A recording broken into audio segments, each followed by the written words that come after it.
계속해서 우리가 이제 성경에 대한 전체적인 내용들을 정리해 나가는 시간을 갖고 있는데요. 지난 시간까지 부승관이라는 이야기를 했습니다. 오늘에는 하나님의 나라에 대해서 저희가 한번 살펴보고자 합니다. 하나님의 나라. PPT 나오나요?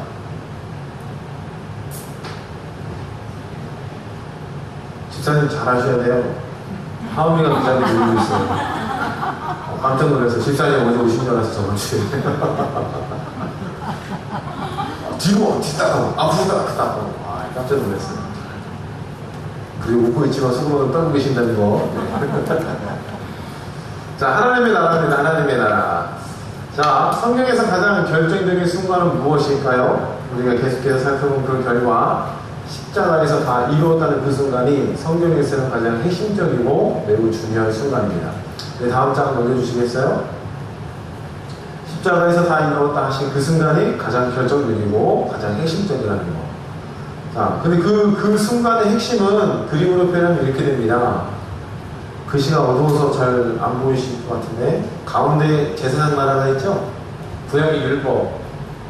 예수님이 오시기 전까지 율법으로 중심으로 돌아간 이 하나님의 제사장 나라의 꿈들이 예수가 와서 없어지는 게 아니라 예수님의 오심을 통해서 더 큰 그릇인 하나님의 나라 안에 푹 잠겨있다는 겁니다. 연상이 되시죠? 네. 왜 그 러시아 인형 보면 나오잖아요. 큰 인형 안에 작은 인형. 마찬가지로 하나님의 나라라는 거대한 그 나라 안에 제사장 나라를 꼭 담궈두셨다. 이것을 이름하여 우리는 율법의 완성, 복음의 완성이라고 볼 수 있겠죠. 자, 그럼 우리가 여기서 또 주목해 볼 것은 예수님의 십자가에서 다 이루었을 그 당시에 대제사장들이 어떻게 행동했는가를 우리가 한번 성경적으로 살펴볼 필요가 있어요. 다음 장 올려주시면은 마태복음 6장 62절부터 3절에는 그 당시 예수님께서 죽으신 다음에 대제사장들이 했던 이야기들, 행동들이 나옵니다. 같이 읽어볼까요? 시작. 그 이튿날은 준비를 다한 날이라 대제사장들과 바리새인들이 함께 빌라도에게 모여 이르되, 주여, 저 속이던 자가 살아있을 때에 말하되 내가 사흘 후에 다시 기억하노니. 자, 제사장들과 바리새인들이 함께 누구한테 갔어요? 빌라도에게 나왔다고 기록되어 있죠. 그 다음에 하는 말이 주여, 저 속이던 자가 라고 표현합니다. 그럼 그 당시 예수님과 제자들이 하고 있는 모든 행위들은 대제사장들이 보기에는 어떤 행동들이에요? 사기치는 행동들이라고 얘기하죠. 그리고 또 내가 사흘 후에 다시 살아나리라 하는 것, 예수님께도 누차 말씀하셨죠. 제자들에게도 말씀하시고. 근데 그 사건을 두고도 대제사장들은 뭐예요? 사기다, 거짓말이다, 이렇게 얘기하게 됩니다. 자, 다음 장 넘겨보세요. 이런 대제사장들을 만든 소문들이 쭉 있는데, 첫 번째는 뭐라고 해야 되냐? 요한복음 10장 36절에 나는 하나님의 아들이라 라는 예수님의 말씀을 가지고 첫 번째는 뭐라고 했어요? 신성 모독자라고 예수님을 평가했다는 겁니다. 아버지와 나는 하나다, 이런 표현들. 대제사장, 율법에 쩔어 박혀있는 이 사람들이 예수님의 발언을 이해를 해야 못해요? 절대로 못한다는 거예요. 그렇기 때문에 쟤는 신성 모독자다. 두 번째는 그 당시에 율법의 핵심적인 장소가 성전이죠. 그 성전을 모독했다는 겁니다.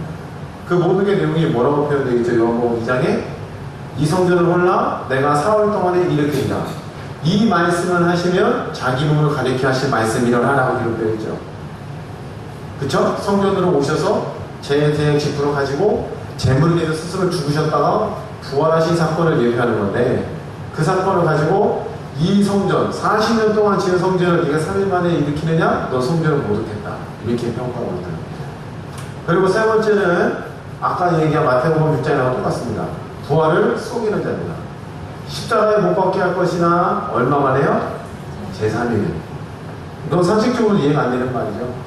그렇기 때문에 부활을 속이는 자다. 그리고 네 번째는 또 뭐냐면 자칭 유대인의 왕이라. 이건 총독과 예수님의 대화 가운데 있죠. 같이 읽어볼까요? 시작. 총독이 물어 이르되 내가 유대인의 왕이냐? 예수께서 대답하시되 내 말이 옳도다. 그럼 지금 대제사장들이 하고 있는 행위를 감안해 보면 예수님의 말 꼬투리를 잡아다가 다 뭐라고 하고 있어요? 소문을 만들고 송사할 근거를 만들고 있죠. 이해가 되십니까? 여러분들이 진리를 대할 때 꼬투리 잡는 게 아니라 진리를 그대로 받아내기를 축복합니다. 예수의 온전한 복음을 그대로. 아멘. 예수의 완성하심을 그대로. 할렐루야. 우리에게 허락하신 영적인 세계의 전부를 그대로.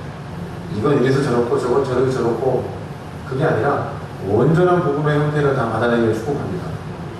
대제사장들은 율법을 잘함에도 불구하고 그 율법을 알면 할수록 누가 더 잘 보여야 돼요? 하나님의 뜻과 메시아, 예수가 더 잘 보여야 되죠. 근데 희한하게 어떻게 돼요? 눈이 더 가려져요. 소위 아침에 이야기한 완악한 자 비슷하게 흘러가고 있죠. 완악한 자. 자, 그리고 또 다음 장 넘기시면 대제사장들은 이런 거짓 소문을 만들 뿐만 아니라 이제는 부활하신 예수님 이것을 완전 뒤집어 엎고자 돈 받고 거짓 소문을 퍼뜨리도록 로마 구사를 깹니다. 성경을 확인합니다. 마태복음 28장 11절입니다. 시작. 여자들이 갈 때 경비병 중 몇이 성에 들어가 모든 뱃일을 대제사장들에게 알리니 그들이 청년들과 함께 모여 의논하고 군인들에게 온 만주며 이르되 너희는 말하기를 그의 제자들이 밤에 와서 우리가 잘 때에 그를 도둑질하여 갔다. 이제 시체가 없어진 걸 보고 뭐라고 얘기해요? 도둑질하러 갔다라고 거짓 소문을 퍼뜨립니다. 그럼 참 집요하게도 대제사장들은 한결같아요. 그 한결같은 모습이 율법을 반대하는 하나님과 반대하는 자리에서 한결같은 모습으로 나아갑니다. 이거 성전 모독자, 신성 모독자, 부활을 속이는 자, 유대인 왕. 그래서 결국 십자가에 죽이는 것까지 성공을 했는데 죽여놓고 보니까 뭐가 없어요? 실체가 없으니 이것 또한 덮으려고 어떻게 해요? 자꾸 거짓말에 거짓말 이런 것들을 양산해내고 있다는 겁니다. 자, 그런데 이와는 정반대의 모습이 사도 바울에서 발견할 수 있어요. 사도 바울. 사도 바울은 잠깐의 만남이었지만 예수님에 대한 이 거짓된 소문에 대해서 정반대로 하나님의 아들로서 하나님을 구세주로 고백하는 자로서 바뀌더라는 겁니다. 확인하겠습니다. 넘겨주세요. 대제사장의 거짓 소문과 청년사울인데 우리가 사도행전 9장 말씀에 예수님과 사울의 만남을 잘 아시죠? 그 만남을 가만히 여러분 생각해 보세요. 다메섹 도상으로 대제사장들의 공문을 받아들고 이제는 예수 믿는 자를 잡아 죽이려고 합니다. 근데 그 중간에 하늘로부터 음성이 들리죠. 음성이 들릴 때에 사도 바울의 반응이 뭐라 그랬어요? 주여 누구십니까? 그때 사도 바울이 이야기한 주여는 누구를 뜻해요? 그렇죠. 율법의 하나님이요. 예수님은 아니겠죠. 근데 잠깐의 대화를 통해서 그 음성이 누구라고 밝혀져요? 네가 핍박하는 예수다. 아마 모르긴 몰라도 이 순간에 사도 바울은 엄청난 큰 충격을 받았을 거예요. 영육간의 전신적으로. 왜냐? 내가 지금까지 율법을 지켜 행한다고 열심히 했는데 다 누구를 반대하는 거였어요. 내가 지금 주라고 부르고 있고 하나님이라고 인정될 만한 그분을 반대하는 일을 하고 있으니 자기는 잘한 거예요? 못한 거예요? 못했다는 겁니다. 그리고 더군다나 스데반이 죽을 때 뭐하고 있었어요? 그냥 어서 내가 맡고 있을게. 가서 힘껏 던져. 그러지 않았겠어요?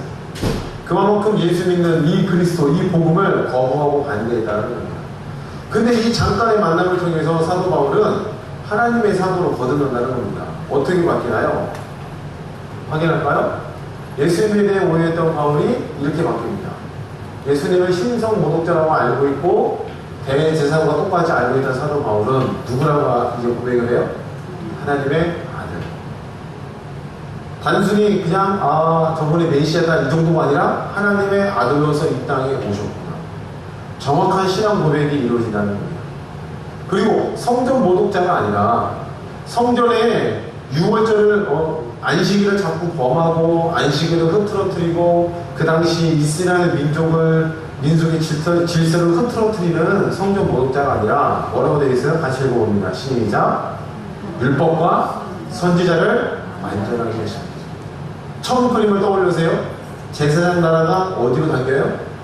하나님의 나라로 쏙 들어갔다는 거죠. 이해되시죠? 네. 율법과 선지자를 완성하러 오셨다는 겁니다. 근데 율법에만 익숙해져 있는 사람들에게는 자꾸 예수님의 모습이 어떻게 비춰져요? 율법을 거부하고 우리 질서를 깨뜨리며 하나님의 질서를 무너뜨리면 회방자로 보이겠죠. 그런데 안식일의 논쟁을 불러일으키고 안식일의 병자들을 고치면서 안식일의 제자들이 이삭을 비벼먹는 사건을 통해서 참된 근본의 안식이 무엇인지를 깨우쳐 주신 거죠. 이해가 되세요? 그 안식이라는 말이 여러분들이 꼭 그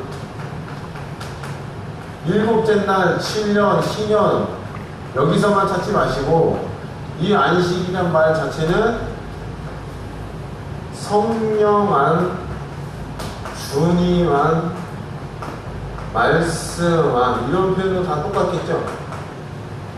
맞나요?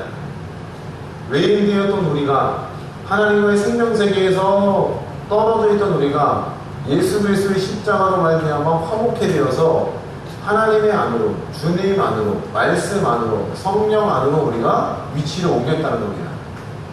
요 자체가 뭘 뜻해요? 안식을 뜻하는 거예요. 할렐루야. 그러면 주일날 모여서 예배만 드리는 것만 안식 지키는 게 아니라 여러분이 말씀을 가지고 삶 속에서 사는 하루하루의 모든 순간이 다 어디에서 행하시는 거예요? 안식에서 행한다는 겁니다. 근데 예수님의 당시의 대제사장들은 요 시간 안에서의 안식만 철저히 지켰다는 거예요. 그렇기 때문에 안식일의 주인이 누구인지, 안식일의 참된 뜻이 무엇인지, 안식일은 사람을 살리려고 만드신 거죠. 하나님이 기뻐하신 남과 동시에 사람을 살리려고 제정하신 게 안식일의 규례였어요. 그런데 시간이 오래 흐르고 예수님께서 오신 그 당시에 보니까 사람을 살리려는 규례들이 다 어떻게 되어 있어요? 큰 멍에로 바뀌어버렸죠. 먼 거리를 이동할 때는 몇 킬로 이상 가지 말아라. 물건을 거리하지 말아라. 그리고 이거 꼭 이동해야 할 사람들은 몇 킬로 갔다가 조금 쉬고 몇 킬로 갔다가 쉬고 이러면은 율법을 지킨 거다.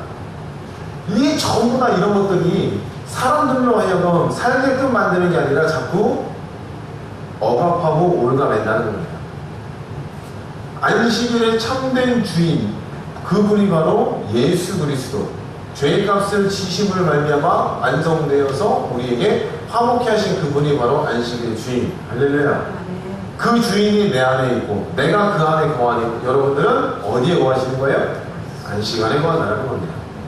그렇기 때문에 율법과 선지자를 완전하게 하신 것이지 율법 폐기론자가 아니라는 겁니다. 그리고 사도 바울은 그 다메섹 구상의 경험을 통해서 예수님은 부활을 속이는 자, 대제사장과 똑같이 생각했겠죠. 근데 그게 아니라 진짜로 첫 부활의 열매로서 그분이 부활했으니 우리도 부활한다. 그분이 부활했으니 우리도 마지막 날 신령한 몸으로 거듭난다. 고린도서 15장 58절에 말씀하고 있죠.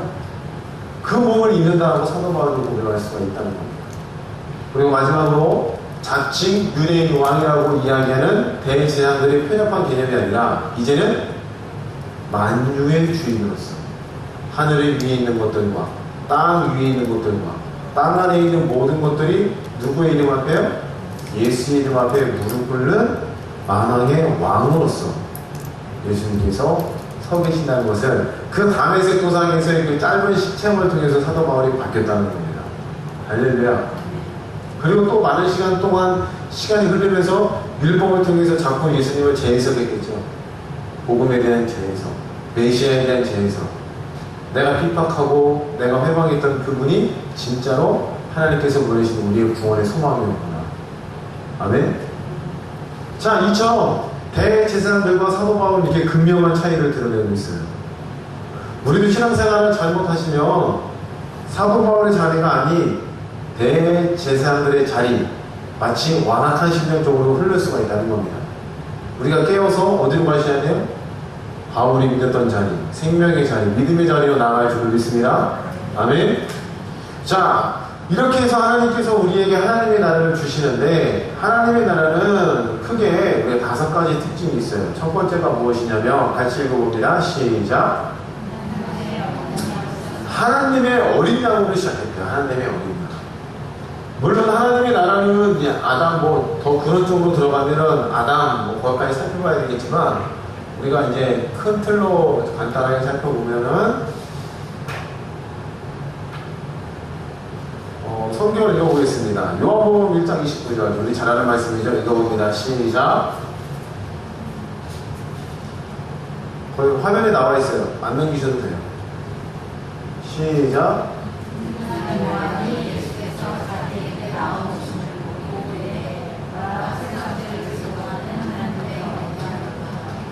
하나님의 어린 양을 보라. 그 하나님의 어린 양은 누구예요?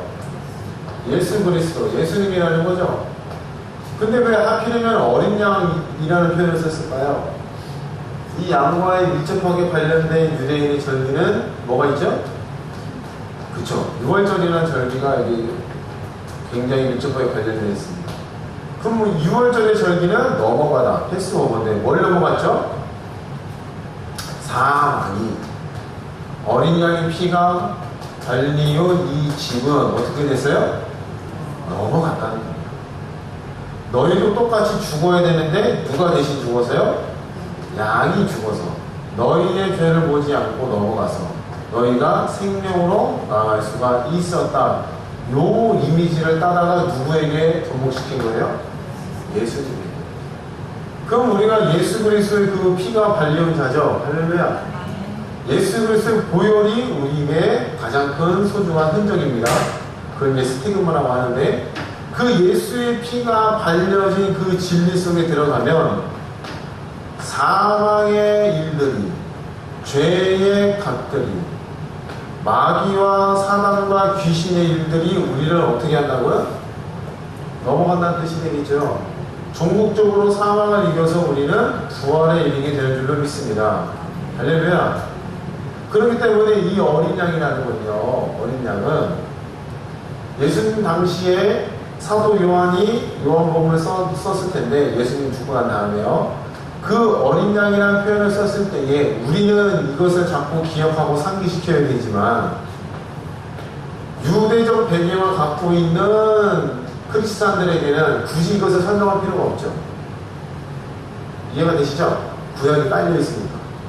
이와 같은 의미로 요한일서에 보면은 기름 부음이 너희 안에 있고 기름 부음이 너희를 가르친다, 이런 표현들이 있죠. 이 기름 부음과 요한복음 14장에 나오는 보혜사가 하고 있는 역할은 거의 비슷하죠. 그럼 기름 부음이라는 표현을 쓴 것도 이 유대적 배경을 갖고 있는 사람들에게는 쉽게 이해가 된다는 거죠. 뭐가 있기 때문이죠? 관유라는 규례가 있죠. 관유. 그 관유라는 기름이 발려질 때에 대제사장을 세우고 레위인이 구별되고 하나님의 거룩한 성전 안에서 일할 수 있는 자로 바뀌게 되죠. 또한 성막 안에 부삽이나 먼지나 재나 짐승을 잡고 난 나머지 부산물, 부유물들, 피, 가죽, 똥 이런 것들 치울 때도 쓰인 삽들이 있겠죠. 여기에도 뭐가 발려지면요? 관유가 발리면 뭐가 된다고 되어 있죠? 옛날 성경에 이렇게 표현되어 있어요. 요즘 성경에는 지극히 거룩한 곳이 되리라. 개역 한글판에는 뭐라고 되어 있냐면 지성물. 지성물은 성막 안에서 어디에 위치한 게 지성물이에요? 지성소에 있는 물건이 지성물이죠. 지성소에는 뭐가 있어요? 법궤가 있죠. 그렇죠? 그 법궤는 사람이 아무나 볼 수 있어요? 못 봐요. 어깨로 메고, 그리고 메고 갈 때도 청색 보자기로 뒤집어 씌워서 사람들이 함부로 보지 못하게끔. 그 법궤가 멈추는 그 장소가 성막이 세워지는 장소죠. 고아자손으로 하여금 매게끔 만들어 놓으셨잖아요. 근데 이 지성소 안에는 대제사장이 1년에 한 날, 7월 10일이라는 대속죄일 이 한 달에 여러 번 왔다 갔다 하면서 속죄 작업을 여기서 이루어지게 되죠. 그만큼 많은 사람들에게 오픈되어 있는 장소는 아니라는 겁니다. 그런데 뭐가요? 관유가 발려진 부정한 부삽도 이 지성소에 들어갈 수가 있다. 이게 바로 관유의 규례죠. 저와 여러분들은 언제나 내 모습, 언제나 부끄러워 이렇게 표현할 수밖에 없는 연약한 사람들입니다. 그런데 예수의 보혈이 발려지면 관유가 발려진 거랑 똑같은 거죠. 성령을 받는 자들은 관유를 부음받는 거랑 똑같은 거죠. 그럼 어디에 들어가요? 하나님과 마주대할 수 있다는 겁니다. 여러분이 당당히 하나님의 영광을 구할 수 있는 자가 되는 겁니다. 모세조차도 하나님의 얼굴을 봤어요? 못 봤어요? 못 봤어요. 근데 이제는 관유가 발려지면 그 지성소 안에 들어가서 하나님과 대면할 수 있다는 거죠. 주의 얼굴을 구할 때. 할렐루야. 여러분 주의 얼굴을 구하시길 축복합니다. 그리고 저한테 설명 좀 해주세요. 어떻게 생기셨는지. 맥도날드 할아버지처럼 생겼는지 아니면 갓 쓰고 나타나는지 여러분이 보신 하나님 저한테 설명해 주셔야 돼요. 그만큼 우리가 하나님을 마주대하고 그 거룩하신 하나님과 함께 할 수 있다는 거예요. 아멘. 이게 우리에게 가장 큰 복이에요. 할렐루야. 불고등에서 구원받는 것도 큰 복인데요. 이 하나님과 마주대할 수 있다는 거 이게 우리가 가장 큰 복입니다. 아멘. 다니엘이 왜 복이 있어요? 기적을 체험했기 때문에. 제가 보기에는 하나님과 뭐 한 거예요? 마주대어 있다는 겁니다. 은밀한 것을 그에게 알리시고, 할렐루야. 그에게 환상과 계시를 통해서 주의 뜻을 알리시고, 그것을 안다고 해서 복되는 게 아니라 그것을 알림받는 그 작업, 그 과정. 이사야가 하나님의 성전에 올라가서 중국 같은 데 제단 숯불을 딱 대었을 때 하나님과 마주대할 수 있는 그때. 아멘. 그러면 인생에 있어서 가장 큰 중요한 순간은 예수님의 십자가의 그 순간으로 말미암아 하나님과 마주대할 수 있는 것.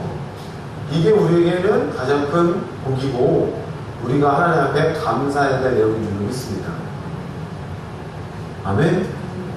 누군가 앞에서 하나님께서 은혜 주셔서 돈이 막 떼돈으로 벌렸어요. 막 땅을 막 더 비싸게 팔았어요. 건물도 구입했어요. 이것도 물론 다 간접거리예요. 그런데 여러분 그걸 들으실 때마다 무엇보다 작다? 내가 하나님을 마주보는 것보다는 작은 거야. 저 사람도 하나님을 마주대하는 자니까 은혜 받을 수 있었지. 할렐루야. 여러분 꼭 그거랑 눈이 열리시길 축복합니다. 생긴 거, 얻어지는 거, 이루어지는 것만 보지 마시고 그게 왜 우리에게 주어질 수 있었던가 그 근본 원인을 깨달으시길 바랍니다. 아멘. 물론 뭐 돈도 많으면 좋긴 하죠. 근데 그보다 더 하나님을 마주할 수 있는 것. 이게 우리에게는 평생 동안 감사하고 찬양해야 될 이유인 줄 믿습니다. 그렇기 때문에 하나님의 나라는 하나님의 어린 양으로부터 이미 이 6월절이라는 걸 통해서 하나님께서는 나라를 세워가셨죠. 할렐루야. 맞나요? 예수님을 통해서 하나님의 나라를 이 땅 가운데에 성령을 통해서 보내셨죠. 할렐루야. 아멘. 그렇기 때문에 하나님의 나라는 뭘로 시작해요? 하나님의 어린 양으로 시작되었다. 이해가 되셨죠? 자, 넘겨봅니다. 세례요한이 예수님을 하나님 어린 양으로 말할 때 사람들은 이 사실을 어떻게 받아들였을까요? 금방 내용한 설명과 똑같죠? 특별히 세례요한의 두 가지 주장은 첫 번째 읽어봅니다. 시작. 세상째 지고 가는 하나님의 어린 양. 두 번째, 그럼 하나님 나라의 시작은 누구라는 거예요? 예수 그리스도가 시작이라는 뜻이 되겠죠? 아멘. 자, 넘어갑니다. 자, 6월절을 성찬식으로 예수님께서 바꾸셨다는 거예요. 여러분 이거 중요합니다. 여러분 좀 잘 들으셔야 돼요. 하나님의 어린 양으로 시작한 이 하나님의 나라인데 예수님께서 십자가에서 죽으시기 전날 밤 성만찬을 드려요. 성만찬을 통해서 떡과 포도주를 나누어 주셨습니다. 이 떡은 뭘 뜻해요? 살을 의미하고, 포도주는 내가 너희를 위해서 흘리는 피, 언약의 피니라. 그럼 6월절을 보세요. 6월절에는 어떤 일이 있었죠? 어린 양을 잡습니다. 그 양을 잡아서 고기는 어떻게 했어요? 밤에 가족들과 함께 모여서 지팡이를 짚고 허리를 띠고 급하게 서서 구워 먹어라 라고 했습니다. 먹으라고 되어 있죠? 그 다음에 피는 어떻게 되어 있어요? 무술주에 젖혀서 그렇죠. 인방의 문설주에 발라서 그 집안이 구별되는 증표로 삼아라고 말씀하셨죠? 맞나요? 그러면 이 유월절이라는 요 제사가 예수님께서 십자가에서 죽으실 때에 예수님께서 떡을 떼시면서 자기의 살이라고 말씀하시고 포도주를 나누시면서 언약을 피냐고 말씀하신 그것은 유월절 어린 양의 이 희생의 일들이 이제는 무엇로 바뀌었다는 거예요? 성만찬으로 바뀌었다는 겁니다. 연관이 되세요? 그러므로 여러분이 성만찬을 정말 믿음으로 잘 드리게 되면 실제로 떡과 잔을 맞음을 통해서 여러분들의 질병이라든지 문제가 떠나가게 되는 것들을 경험하실 수 있다는 겁니다. 다 하나씩 간증은 있으시죠? 실제로 이 떡과 잔이 유월절에 있었던 저주와 상황을 넘기는 그것들을 예수님께서 성만찬으로 바꾸셔서 성만찬을 통해 예수의 죽으심도 기념함과 동시에 유월절에 있었던 요 구별된 사건, 구분된 이 사건들을 성만찬을 통해서 우리에게 계속해서 되풀이되고 있다는 거예요. 아멘. 그리고 여러분이 성만찬을 믿음 가운데만 잘 드려도 이 성만찬을 통해서 큰 은혜와 복을 경험하게 될 줄 믿습니다.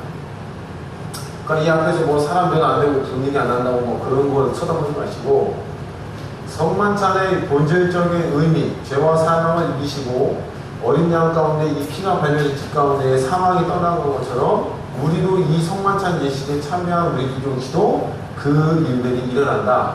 그 믿음을 가지고 이 예식에 참여하게 될 때에 여러분들에게 똑같은 은혜가 나타나는 줄 믿습니다. 아멘. 성만찬은 6월절을 대신하는 거예요. 이해하셨어요? 언약의 피, 본격적인 하나님 나라를 예고하셨는데 6월절에 어린 양의 피로 시작된 제사장 나라는 하나님의 어린 양 예수의 보혈로 시작된 하나님의 나라로 바뀌었다는 겁니다. 넘어갑니다. 자, 그런데 이러한 예수님이 이러한 일을 할 수 있었던 것은 지난주에도 설명드렸지만 예수는 누구다? 그리스도. 예수는 그리스도. 그 그리스도, 그 외에는 삼중직이 포함되어 있어요. 선지자, 대제사장, 왕. 만왕의 왕, 그리고 선지자, 왕 같은 대제사장. 예수님께서 기름 부음 받은 자로서 우리에게 찾아오셨습니다.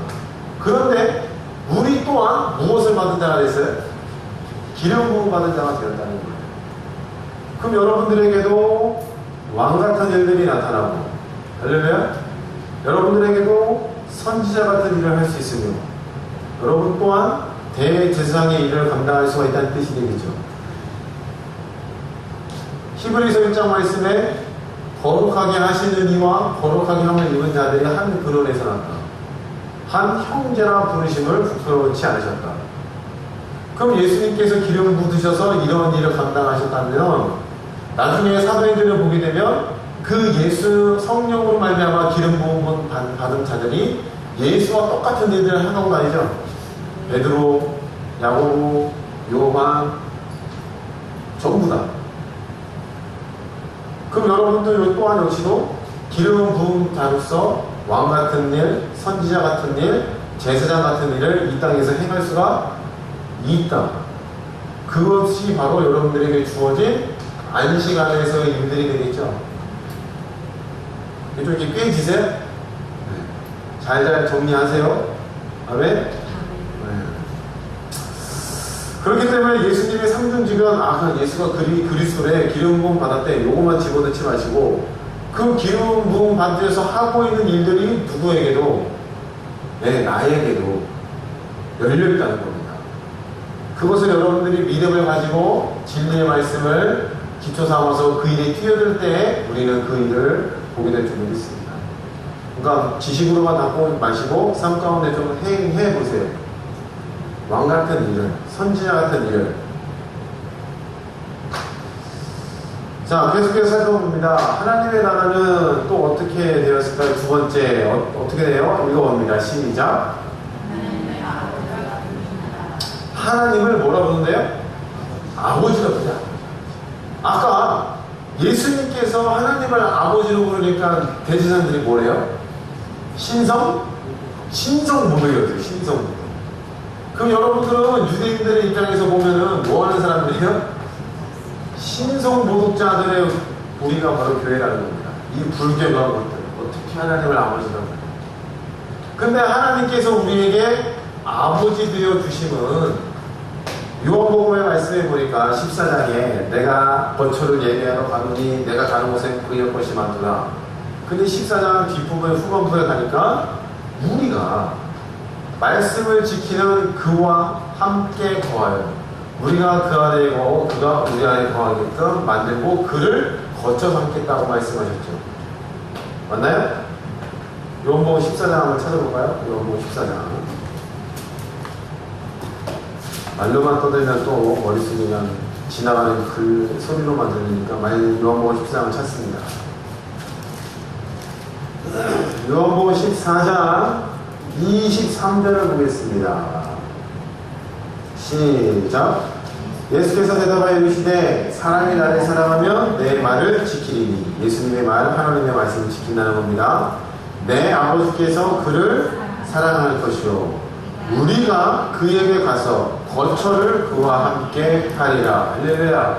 말씀을 지키는 그에게 우리가 가서 거처를 함께 하겠다. 그러면 성부, 성자, 성령이 삼위일체로 거하시는데 이 정 가운데에 누구를 위치시켜 준다는 거예요? 나. 우리가 이 하나님의 영적인 신비한 연합 가운데 포함되어 있다는 겁니다.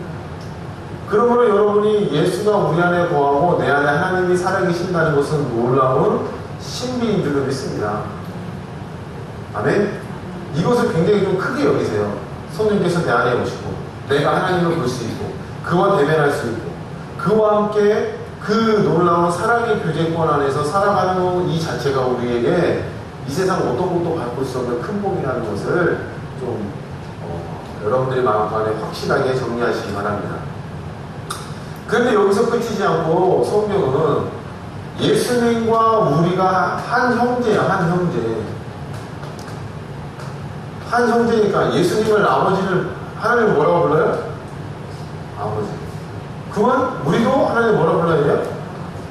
큰아버지도 아니고 작은아버지도 아니고 진짜 아버지. 그렇기 때문에 뭐 한간에 그러잖아요. 유교에서는 예수 믿는 사람들은 다 뭐 개족보냐고 아버지도 아버지, 너도 아버지, 네 손자도 아버지, 다 아버지 똑같냐고.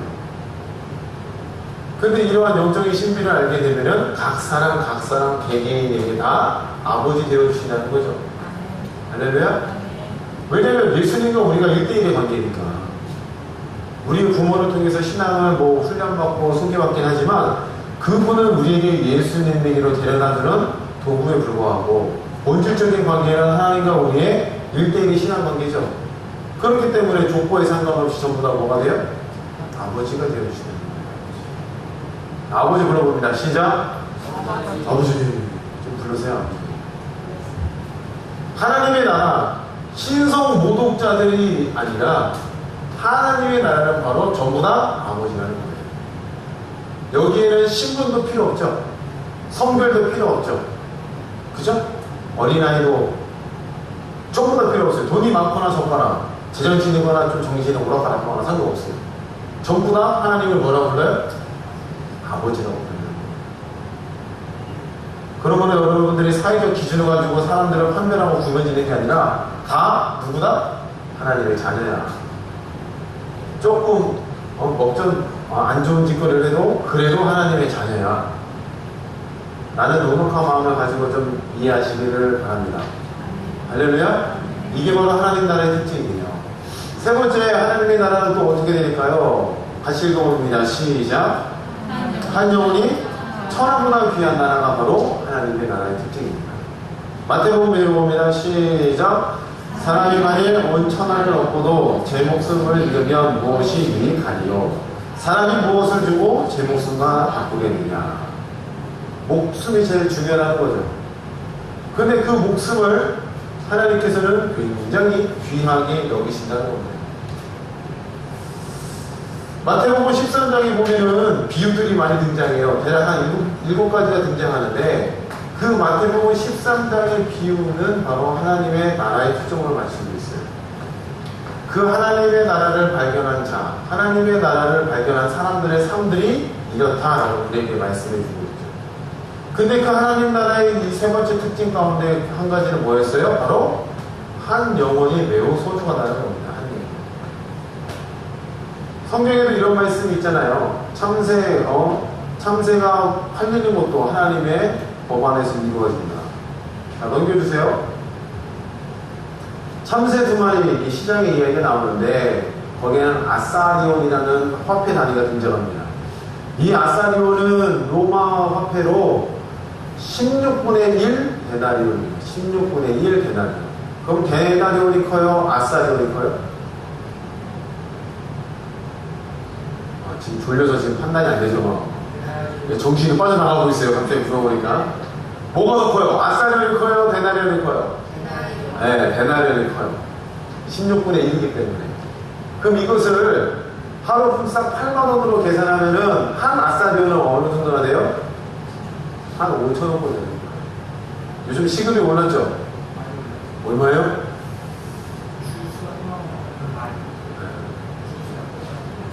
아, 역시 근데 그냥 확 나와. 그냥 저희는 그냥 많이 올랐다. 이 정도인데. 이렇게 화폐 가치를 따지면 하나님께서 한 영혼은 참새 2마리보다 심지어는 돼지 2,000마리보다 그보다 더 무엇보다 귀하다? 참새 1마리도 하나님께서는 그냥 구원하시지 않으시대요. 그죠? 근데 그보다 더 중요한 게 사람의 영혼이고 또 거라사 지역에 군대 귀신 들린 자가 있었죠. 그 한 영혼 때문에 엄청난 일들이 벌어졌죠. 돼지가 몇 마리? 2,000마리. 한 50만 원씩만 하면 얼마일까요? 군대 계산해주세요. 10억. 그러면 그 10억 딱 발생되면 어떤 일이 발생해요? 널로 와. 너 파묻어내, 이제. 돼지, 야, 너도 들어가. 그런데 어떻게 됐어요? 그 사람 살았어요? 죽었어요? 사람? 살았어요. 그래서 제 혼자 개인적인 생각인데, 그 군대 귀신 들린 자 구침받고 누구 쫓아가려고 그랬어요? 진짜 정신 차려보니까, 야, 내가 여기 살다가는, 아까 제 생각이에요. 무슨 말씀 드리세요? 여기서 죽는 애 누굴 따라가겠다? 그럴 수도 있겠구나. 그런 생각이 들더라고요. 근데 예수님께서 뭐래요? 걱정하지 마. 어디로 가라고요? 가정한테 가. 군소리 않고 또 가정으로 들어갑니다. 그러면 평안한 마음으로 갔겠어요? 불안한 마음으로 갔겠어요? 그렇죠. 평안한 마음으로 갔겠어요. 또 혹 모르죠. 내가 미친 척만 하면 또 사람들이 도망가겠지? 갑자기 막 이러면 또 사슬을 끊어버리니까. 아무튼 재밌는 상상을 해봅니다. 저만 성경을 이렇게 읽나봐요. 다들 그냥 표정들이 처음 생각해본다는 의미야. 고맙습니다. 그래서 제가 먹고 삽니다. 자, 아무튼 이런 천하보다도 귀한 영혼이 바로 한 영혼이라는 사실. 그 2,000마리가 몰살해도 그 사람을 죽이지 않게끔 하나님께서 보호하시고 가정으로 편안히 돌아가게끔 하나님께서 만들어주셨죠. 근데 천하보다도 천하.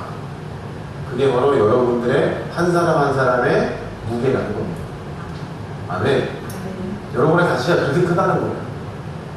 근데 우리가 십자가, 여러분 보이세요? 아무도 얘기 안 하시는데 이거 있었어요? 없었어요? 근데 왜 얘기 안 하세요? 누가 얘기할까 막 우리 딸이 가장 먼저 알아보더라. 아빠 이거 없었잖아. 있었는데? 막 계속 뻥치고 있었는데 아무도 얘기 안 하셔가지고. 아까 보셨네. 그죠? 있었다. 그죠? 오랜만에 오시게 있었나? 아니 없었는 것 같은데. 맞아요, 없었어요. 네, 없었어요. 없었나? 근데 이 십자가를 쳐다보면은 여러분들의 무게가 나오죠.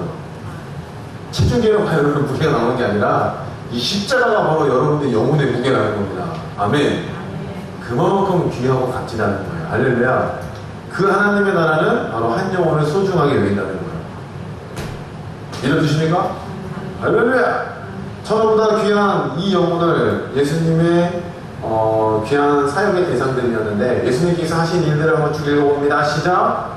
먹이시고 고치시고 가르치시고 용서하시고 기도하시고. 예수님께서 우리에게 이런 일을 하셨습니다. 자, 계속해서 넘어갑니다. 하나님의 나라의 네 번째 특징은요, 읽어봅니다. 시작. 십자가를 통해서 완성되는 하나님의 나라입니다. 항상 십자가요. 예수께서 신포도주를 받으신 후에 이르시되 어떻게 되었다고요? 다 이루었다. 그 하나님의 나라는 십자가에서 완성이 됩니다.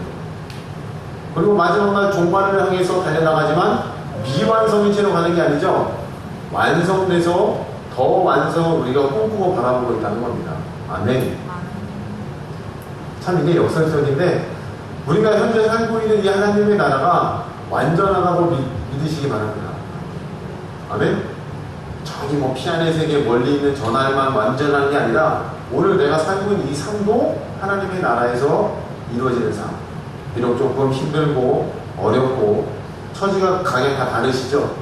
근데 그 가운데서도 하나님의 이 나라는 완성되어 우리에게 주어졌다는 겁니다. 여전히 나의 문제들은 산적해 있지만 그래도 나는 주님의 안식 안에 거하고 있다. 할렐루야. 그리고 이 한 영혼 주님께서 버려요, 안 버려요? 절대로 안 버리세요. 포기 못하세요. 그렇기 때문에 십자가를 통해서 완성되는 나라의 특징을 갖고 있습니다. 자, 이 십자가에서 완성된다는 의미는 또 이렇게 설명할 수 있죠. 넘겨봅니다.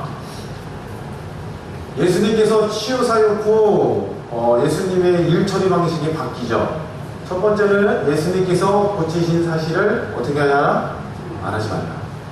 그리고 두 번째, 제사장에게 보이려고 뭐 하라? 확인받으라라고 말씀하셨어요. 근데 십자가에서 죽으신 다음에는 이 일들이 있어요, 없어요? 없어요. 알리고 보일 필요가 없어요. 왜 그렇죠? 십자가에서 끝났기 때문에. 제사장 나라의 법, 나병 환자의 그 고치는 과정들, 이것을 지키신 예수님은 바로 율법을 지키러 완성하러 오셨다는 것을 우리에게 대표적으로 보여주십니다. 그런데 십자가의 죽으심 이후에는 이런 절차가 없게 됐다는 거죠. 그러니까 저와 여러분들은 정말 편안한 시대를 살고 있다고 보셔도 돼요. 제사장에 와서 보이고 또 제사, 제물, 이게 없잖아요. 그렇죠? 그 자체가 우리에게 완성만 나라로 주어지기 때문입니다. 그래서 사도 바울은 이런 놀라운 십자가를 보고 하나님의 그 십자가에 대한 고백을 이렇게 합니다. 같이 읽어봅니다. 시작. 내가 너희 중에서 예수 그리스도와 그가 십자가에 못 박히신 것 외에는 아무것도 알지 아니하기로 작정하였습니다. 사도 바울은 온통 어디에 꽂혀 있어요? 예수님 그 복음 십자가에 꽂혀 있다는 거예요. 여러분들도 뭐 십자가 목걸이만 하고 하지 말고 귀걸이만 하고 다니지 마시고 여러분의 삶의 집중도가 이 십자가 예수의 복음으로 좀 이렇게 몰입되기를 축복합니다. 아멘. 그러면 좀 단순해져요. 자, 그리고 하나님의 나라는 다섯 번째 특징은 이런 특징이 있어요. 같이 읽어봐요. 시작. 제자와 교회로 이끄는 나라. 참 요즘은 이 제자와 교회라는 단어가 좀 많이 무색해졌죠. 제자가 없어지는 것처럼 보이고 교회가 진탄받는 이런 시대가 되었어요. 근데 성경을 보면 아직까지도 이 교회라는 조직은 하나님께서 인정하신 유효한 공동체인 줄 믿습니다. 아멘. 하나님께서 이 세계를 끌어가실 때에 하나님의 능력은 넘겨주세요. 세계를 경영하시는 하나님의 능력을 우리가 확인하게 됩니다. 특별히 성경에 보면 여러 가지 나라들이 나와요. 아수르, 바벨론, 페르시아, 헬라, 로마 제국. 이것들의 흥망성쇠는 다 누구에게 달렸어요?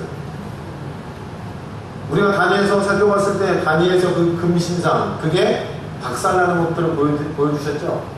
그걸 나라를 뜻하기도 하고 왕조를 뜻하기도 하죠. 근데 그 꿈이 누구를 통해서 해석됐어요? 다니엘. 하나님께서 흔들지 않는 뜨인들을 통해서 나라도 멸망시키고 또한 쓰시고자 할 때 나라를 세우시기도 하시고. 할렐루야. 하나님은 이러한 세기를 교영하시는 하나님이라는 겁니다. 그래서 예레미야 27장 6절에 이렇게 표현되어 있어요. 읽어봅니다. 시작. 이제 내가 이 모든 땅을 내 종 바벨론의 왕 느부갓네살의 손에 주고 또 들짐승들에게 그에게 주어 섬기게 하였다. 하나님께서 쓰신 종이라는 거예요. 이방인의 왕. 그런데 때가 돼서 70년이 차니까 어떻게 됐어요? 역사의 지연길로 사라져버렸죠. 하나님께서 버리셨다는 겁니다. 또한 하나님의 능력은 제사장 나라를 세우고 경영하고 계시다는 겁니다. 이 제사장 나라를 세우실 때에 레위인을 하나님께서 임명하셨잖아요. 우리가 모세 시대, 민수기 이런 시대거든요. 그런데 그 레위인의 법이 얼마큼 유지됐어요? 대략 1500년이라는 오랜 시간 동안 유지됐다는 겁니다. 그리고 그뿐만 아니라 그 이후에는 이 나라를, 하나님의 나라를 누굴 통해서요?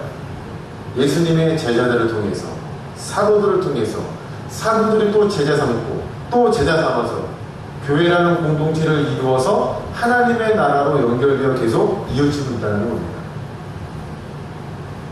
이해가 되세요? 그럼 하나님의 나라의 특징을 이렇게 5가지였어요. 첫 번째 뭐였어요? 넘기시면 안 돼요. 외워보세요. 첫 번째 뭐예요?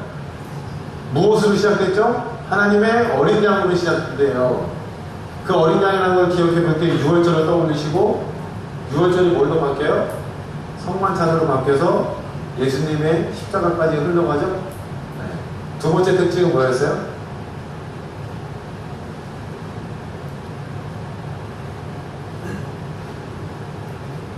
뭐죠? 그런 줄 알고 정리했습니다. 넘겨주세요. 첫 번째밖에 안 되네. 우리 지금 5시간 돌려서 그래요. 그쵸? 두 번째 뭐야? 하나님을 뭘로 불러요? 아버지.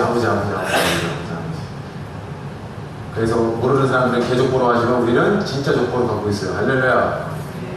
네, 예수의 족보가 우리 족보입니다. 세 번째는 뭐였어요?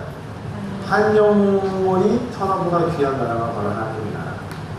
그리고 네 번째는 십자가를 통하여 완성된 나라가 바로 하나님의 나라. 다섯 번째는요, 제자와 교회로 이끄는 나라. 그럼 지금도 계속 그 나라는 유효하다는 거죠. 우리 작은 교회, 큰 교회 다 역할은 똑같아요. 하고 있는 데는 다르지만 본질적인 의미는 똑같아요. 하나님의 나라를 계속 이끌고 나간다는 겁니다. 다시 앞으로 돌아가 보세요. 앞으로. 네. 자, 하나님의 나라 특징 첫 번째 뭐예요? 하나님의 어린 양으로 시작되는 나라. 두 번째 특징이 뭐였어요? 아버지. 그쵸. 아버지로 부른대요. 하나님. 여러분은 다 뭐의 의지를? 나는 신성무독자. 이렇게 막 자부심을 가져도 돼요. 세 번째 뭐예요? 한 영혼이 천하보다 귀하다. 여러분의 영혼의 무게는 뭐예요? 십자가를 보면 알 수 있는 거죠. 할렐루야. 네 번째, 십자가를 통하여 완성되는 나라가 하나님의 나라죠. 다섯 번째, 제자와 교회로 이끄는 나라. 자, 다섯 번째 뭐라고요? 제자와 교회로 이끄는 나라. 네 번째 뭐예요? 십자가를 통하여 완성되는 나라. 세 번째, 한 영혼의 천하보다 귀한 나라. 두 번째는 하나님을 아버지라고 부릅니다. 첫 번째, 어린 양으로 시작된 하나님입니다. 하나님의 어린 양으로 시작된 하나님입니다. 다 외우셨어요? 시험 볼 거예요, 고사님 갈 때. 원래 그걸 막 쓰기 싫은데 지금 무정수 고사님한테는 안 물어볼게요. 저 뒤에 서 있어서 이렇게 5가지 다 부르는 사람만 보내드릴게요. 예, 큰일 났다. 자, 넘겨주세요. 십자가에 오르신 예수님, 하나님의 어린 양으로 제물이 되어 우리 대신 피 흘려 죽으신 주님입니다. 왕같은 대제사장으로 이 제사를 완성해 주신 우리의 주님입니다. 아멘. 권사님 또 뒤에 오신 분들은 사진을 빨리빨리 찍어놨어요. 자, 다음 장 넘겨주세요. 다음 장. 아니, 없어요. 마지막 시험입니다. 다 저를 보세요. 입만 뻥긋거리지 마시고. 자, 하나님 나라의 특징에 대해서 배웠습니다. 첫 번째는 뭐였어요? 하나님이 어린 양으로 시작 때는 하나님의 나라였습니다. 두 번째는 하나님을 뭘로 불러요? 아버지라고 불립니다. 아버지. 물론 아버지라고 하시면 돼요. 세 번째, 한 영혼이 천원보다 귀하다. 아사리온보다도 중요하고 돼지 2,000마리보다도 중요하고 여러분의 영혼의 무게는 바로 십자가라는 거 꼭 기억하세요. 여러분의 무가치하게 느껴진다. 아, 넌 신경냐? 아니에요. 십자가를 보세요. 여러분의 고맙고 소중한 존재예요. 그 다음에 네 번째가 뭐예요? 뭘로 통해서 완성돼요? 그렇죠. 십자가를 통해서 완성돼요. 다섯 번째는 뭐예요? 두 분 지금 뻥거리 좋다 오시고 제자와 교회로 계속해서 이끄는 하나님의 나라. 합격입니다. 여덟 분만 이상했습니다. 수고하셨습니다.